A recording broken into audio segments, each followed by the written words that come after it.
Guys, perkenalkan nama saya Rican Habian. Saya dari Fakultas Hukum Universitas Potensi Utama. Baiklah, saya di sini akan menjelaskan sedikit tentang 1. Penggeledahan, 2. Penyitaan, 3. Tersangka, dan 4. Terdakwa. Baik, penggeledahan. Sesuai dengan pasal 33 ayat 1 KUHP, hanya penyidik yang dapat melakukan penggeledahan rumah dengan cara surat izin dari ketua pengadilan setempat. Dalam hal ini yang akan digeledah terletak di wilayah hukum pengadilan negeri yang lain, maka ketua pengadilan negeri di daerah tersebut hanya mengetahuinya. Apabila perkara yang bersangkutan belum dilaporkan kepada pengadilan negeri di tempat kejadian perkara, yang menurut ketentuan yang berlaku adalah pengadilan negeri yang berwenang mengadili perkara tersebut, maka ketua pengadilan negeri dalam wilayah hukum di mana rumah tersebut terletak wajib diberikan izin penggeledahan. Dalam tindak pidana koneksitas yang berwenang memberi izin penggeledahan adalah ketua pengadilan di mana perkara tersebut akan diajukan. 2. Penyitaan.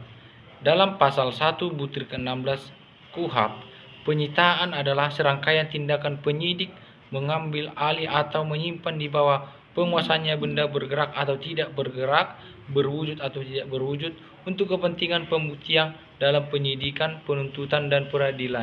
Penyitaan adalah tindakan mengambil barang yang diduga terkait dengan tindak pidana, baik sebagai barang bukti dan barang hasil kejahatan. Penyitaan dilakukan oleh penyidik dan barang-barang yang disita akan digunakan dalam proses pembuktian di pengadilan.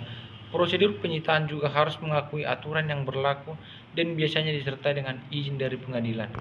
3. Tersangka. Dalam Undang-Undang Nomor 8 Tahun 1981 tentang Hukum Acara Perdata, tersangka adalah seseorang yang karena perbuatan atau keadaannya berdasarkan bukti permulaan patut diduga sebagai pelaku tindak pidana. Tersangka adalah seseorang yang diduga kuat telah melakukan tindak pidana berdasarkan bukti permulaan yang cukup. Status tersangka diberikan selama tahap penyidikan. Penyidik akan melakukan pemeriksaan dan pengumpulan bukti lebih lanjut dan menentukan apakah dugaan tersebut cukup kuat atau melanjutkan kasus ke tahap penuntutan. Baik, yang terakhir itu terdakwa. Terdakwa adalah seseorang yang telah ditetapkan sebagai tersangka dan kemudian dituntut, diperiksa, serta diadili di pengadilan.